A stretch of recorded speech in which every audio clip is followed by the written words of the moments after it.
Motherland Ghana is blessed as two Nigerians who visited Ghana recently shares their awesome experience.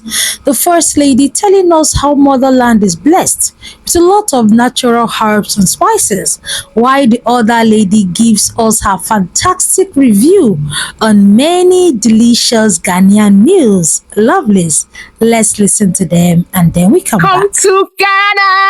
Hi, I'm Sheila and I love to explore food, places and culture. And after years of planning, I finally took a 14 hours road trip from Lagos to Ghana, and this was how it went. So from GEO Transport in Jibo at about 6 a.m. I was into the ride. We stopped by Badagry where the transport company was kind enough to feed us, which was actually very thoughtful considering the distance, plus it also tasted pretty decent. You see how excited we were, and this is what happens when a group trip finally leaves the group chat. Anywho, while the driver was undergoing some clearance, we met this stubborn child who was just changing it for everybody. Almost you know grill. But I mean, what's road trip without some drama, right? Once clearance was done, we made it to our next stop, and the way network disappeared then, you guys, I even attempted to roam, which was actually very expensive. We finally made it to Seme border, which is the main border crossing from Lagos to Benin Republic. Here we got our passport stamp and made our way to the Benin to Togo border where we converted our nairas to cedis. And you guys, the exchange rate is terrible. And this is what 10,000 naira looks like. Quick advice though, it is best to exchange via cash and not transfer, as the transfer charge is outrageous. I got this drink for 10 cedis, which is 1,000 naira. Once clearance was done, we are on our way to Togo, and you guys, it is so beautiful. Just take a look at the trees. Lagos could never. Hours in and we arrived at the Togo to Ghana border where our passport got stamped, and I bought a SIM card alongside data for 6,000 naira. Very crazy. A shocker for me were the sizes of the fruits. You guys, this big bucket was 40 cedis, which is 4,000 naira, and this 10 cedis, which is 1,000 naira. Just when we thought we had finally reached Ghana, we stayed in this traffic for 1 hour, which I think was even more safe because I slept and woke up and we were still in this traffic. All of which was due to a burial ceremony. Now wow, Ghanaians not to do. After hours in traffic, we made it to Accra Mall, and you guys, I was so excited. That's our final destination, which is in Spintex, and checked into our very, very gorgeous space. You guys, content go choke, so get ready. We said the stress from the road trip wasn't enough. We stopped by the mall to get food because belle go chop. Anywho, that was how my 14 hours trip from Lagos to Ghana went. And of course, see you on the next episode of Sheila Explores Ghana. Toodles! Spend the day with me as a Nigerian tourist visiting Ghana for the first time. Hi, my name is Sheila and I love to explore food, places and culture. And today we'll be exploring 4 tourist attraction spots in Ghana, starting with the Freedom and Justice Monument, also known as the Black Star Gate, located at Accra's Independence Square. It was commissioned by Ghana's first president, Dr. Kwame Nkrumah, to mark independence in 1957. The Black Star represents African freedom and unity, and the square holds the same national significance as Tafawa Balewa Square in Nigeria. Next up is Dr. Kwame Nkrumah Presidential Library, which is just a short walk from the Independence Square, and it's dedicated to Ghana's first president and Pan-African legend, Dr. Kwame Nkrumah. Now, entry here is 100 cedis for tourists and 25 cedis for Ghanaians, which is just a way to preserve the facility because the maintenance is very important, which is actually evident here. Just when we thought to be in and out and spend at most 1 hour, you guys, we spent over 4 hours here, and that's because there's lots to take in, which varies from his personal artifacts and books to rare photographs and historical records. Here you will also find where he and his wife were buried. They also have stores to get as many things as you want, so just make sure you hold money because it's sure. I also finally got to try sheilaaduehi, which I hope I'm pronouncing correctly, and ice cream, which actually deserves a separate video, so get ready. Overall, this stop was easily one of the most memorable stops on the trip. Even with the hot sun, we still made it to the arts and crafts market because we didn't come here to play. But to our greatest surprise, things were so expensive here that we couldn't even buy anything. Quite broke. So I'll advise you hold enough cash because things there to buy. Thankfully, I could afford coconut water, which was just what I needed for the burning sun. I was not even lying when I said we're not here to play because we still made our way to Makolo Market, which is just as chaotic as Idumota. Here I also got to try multiple things that will create a separate video for. So see you on our next episode of Sheila Explores Ghana, and do follow for more. What else?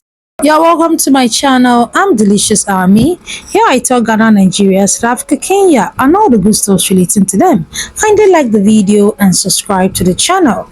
According to this Nigerian lady, she feels Nigerian jollof bangs better than Ghanaian jollof. But let's listen to her. Let's know why she feels Nigerian jollof bangs better, and then we'll listen to the other Nigerian lady who feels Motherland Ghana is blessed with a lot of natural herbs. I've tasted Nigerian and Ghanaian jollof, and I highly recommend Ghanaian jollof. Just kidding. Hi, my name is Sheila, and I love to explore food, places, and culture. And for day 2 of our stay in Ghana, we stopped by the Lantern restaurant to check out the Sunday buffet. Upon arrival, we were welcomed with asana, which tasted way better than the one in the market. Then we went straight to the order of the day, the order of the trip, which was the food. And there were lots of things to try, which was exactly why I took the 14 hours road trip from Lagos. Starting with the palm nut soup, this tasted similar to banga soup, and I absolutely loved it. Almost see my friend's expression said she also loved it. The foodie in me couldn't resist having all three soaks mixed together to have a blend of all flavors. And it was just the best decision. This was so good that I lost my home training. In fact, I remains for make a delete plate. Anyway, I decided to take a break to soak in beautiful music, then went straight for the jollof rice, which I've been longing to try. Now to the taste. It wasn't properly spiced like the Nigerian jollof, though not bad, but I personally didn't like it because it lacks the heat factor. On that note, Nigerian jollof wins, please. Next, I had white rice and beef in oyster sauce because I am here to eat and I absolutely enjoyed it. Of course, I had to try banku as it was on my list of things to try. And well, I guess an expression explains how I felt about it. Big ups to the Landy restaurant though, as they had lots of options to pick from. So if you ever find yourself in Ghana and want to have a variety of meals, then this is the spot for you. See you in our next episode of Sheila Explores Ghana. Toodles.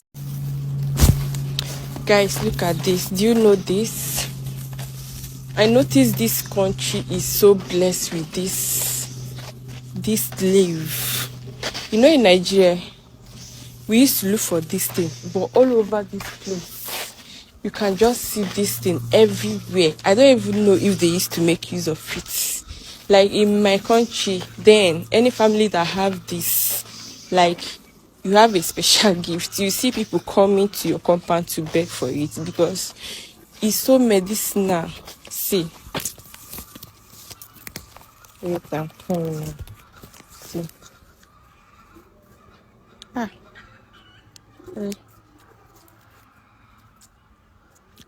Only chewing it like this. It's so medicinal. We used to call it akum, shurop. When you take this, you can boil it and drink the water. Trust me, you have no business with malaria. You can use it as swing stick like this. I swear everywhere I used to see it. Look at this place now. You see it. It's just all over everywhere. I'm not sure they are making use of it. Like they don't know how blessed they are to have these free gifts of life and nature. My oh my, to be sincere with you, watching Sheila Takes Ghana, please go subscribe to her. She's an amazing content creator. Watching her trip from Lagos down to Ghana, you know, I just realized that my trip to Ghana, I need to facilitate it faster. Because to be sincere with you, I was just considering flying to Ghana and I was just looking at the cost and everything. But seeing how this lady effortlessly moved to Ghana through bus is just amazing. Do you know that the road from Lagos to Ghana, it's not even up to, let's say, 8 to 9 hours journey. According to Sheila, it was a 10-hour journey because of that burial they encountered on their way into Ghana. From Lagos to Ghana, oh, but do you know that from Lagos to a state here in Nigeria, you might spend the whole day and if possible get home the next day? Not just because of the road, the bad roads, because it's raining season and the roads are becoming worse, the insecurity also.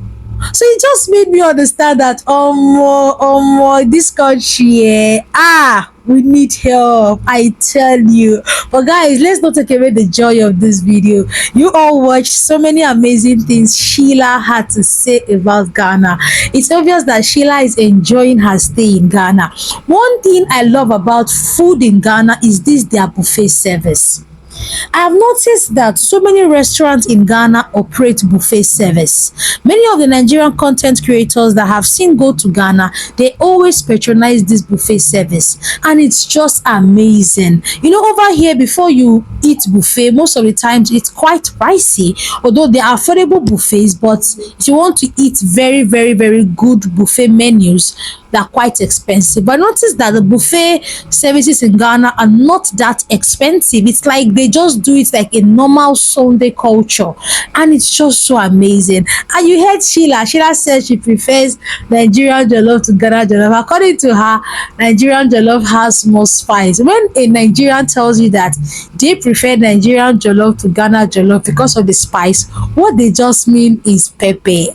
Yes, because I saw some Ghanaians saying that Nigerians eat a lot of Maggi, and that is why Sheila preferred the Nigerian jollof. It's not because of the Maggi, that pepper. Nigerian jollof has a lot of heat, pepper. Yes, so that is why when most Nigerians eat Ghanaian jollof, they always miss that pepperish vibe. That is why most of the times they prefer Nigerian jollof to Ghana jollof. And you also watch the video of the other lady who said motherland Ghana is blessed with a lot of natural resources. Motherland Ghana is blessed with a lot of herbs. You all know, if there is any country that preserves their culture, that preserves their tradition, it has to be Ghana. Ghana is that country that uses a lot of local herbs in their meals.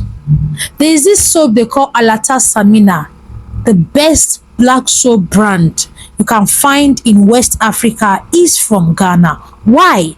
That is because most of the ingredients are locally sourced and have very little preservative and chemicals, which cannot be compared to any brand of black soap you buy anywhere in West Africa, including Nigeria.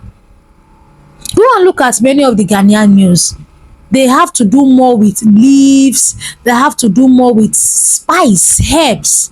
Ghanaians are people that they so much cherish that spice. When I mean spice, I don't mean seasoning, packaged seasoning. I'm talking about spice.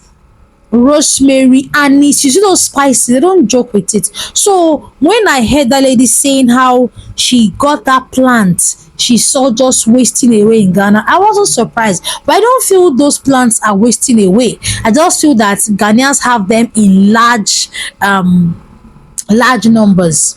Yes, for something to be found, all over the bush there in Ghana doesn't mean it's wasting away. Maybe when the owners need them, they'll just come and take them. But one thing I know, as a person right from time, is that Ghanaians are people that they are in rhythm with nature right from time. They are reading with nature. They are reading with Mother Earth. Yes, very, very, very well. They love natural things. They love herbal things right from time. If you want to get one of the best herbal medicines, just go to Ghana. There is this herbal drug that they sell here in Nigeria. It is exported from Ghana. So what are you telling me? But guys, feel free to drop your own opinions in the comment section. For me, I'm just so excited to see a Nigerian go to Ghana through bus, and then it is making me facilitate my trip to Ghana. Feel free to drop your own opinions in the comment section. I'm Delicious Army. Here are the gist and reactions. I'll definitely see you in my next one, guys. Bye bye.